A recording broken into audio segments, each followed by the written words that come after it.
योचोटिमा त निकाल्छ कि यार हैन दाइ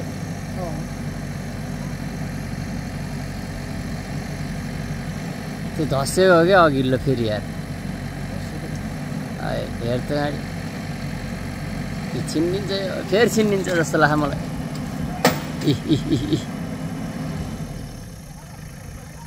होइन होइन तानम छिन्ने होइन छिन्ने होइन के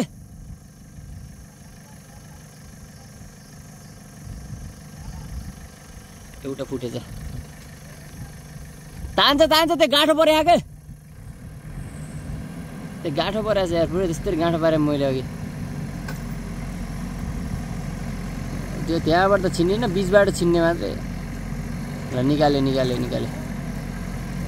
ल गँटा निकाले के गर्छ टड्याङ टुडुङ गर्दाखेरि त फेरि गइहाल्छ कि भन्ने जस्तो लाग्छ यार नि टड्याङ गर्छ गाडी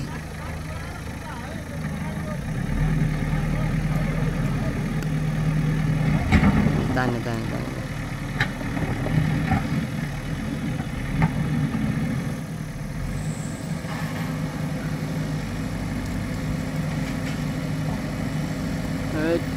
निकाले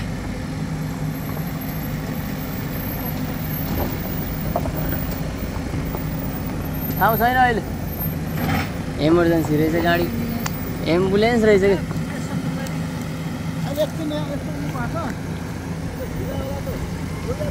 जान्छ कहाँ एम्बुलेन्सलाई रोकिनु लगाएर हुन्छ बिमारी रहेछ फेरि दाइ फेरि एम्बुलेन्सलाई रोकिदिनुहुन्छ गाडी बिमारी छ भन्छ कराउँछ अरू गाडी भइदियो ठिकै थियो एम्बुलेन्सलाई फेरि के रोक्ने कि पछाडि यहाँ सलाङ चढेर आयो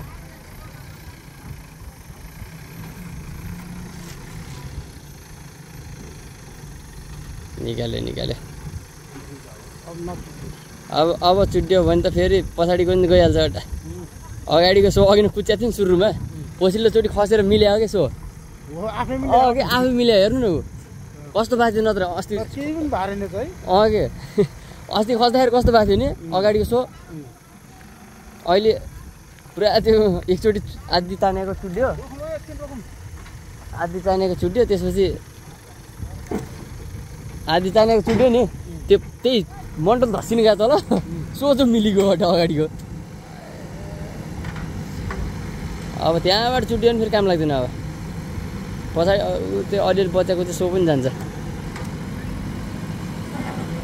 अब लोक थियो तान्ने छ यहाँ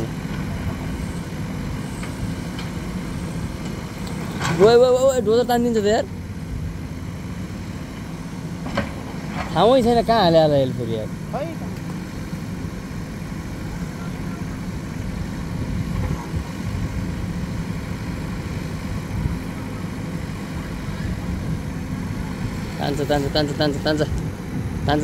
ताने एउटा टायरले टेकेकै छैन यार यो टायरले ल तान्ने फाइनल्ली निक्ल्यो तानियो केही पनि भएन क्या अगाडि सो हेर्नु न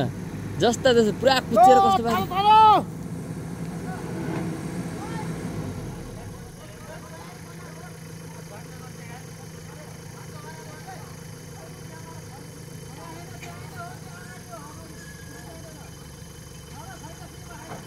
छोड भाग छुन्ने भने अहिले लाग्छ अहिले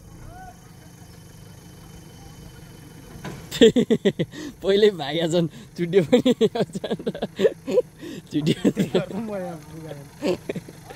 चुट्यो भने त यहीँ आउँछ भन्छन् डरले अहिले निक्ल्यो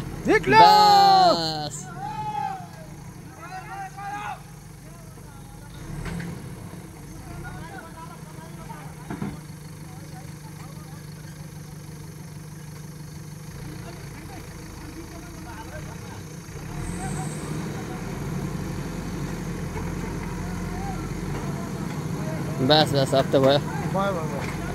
अब त भयो गाडी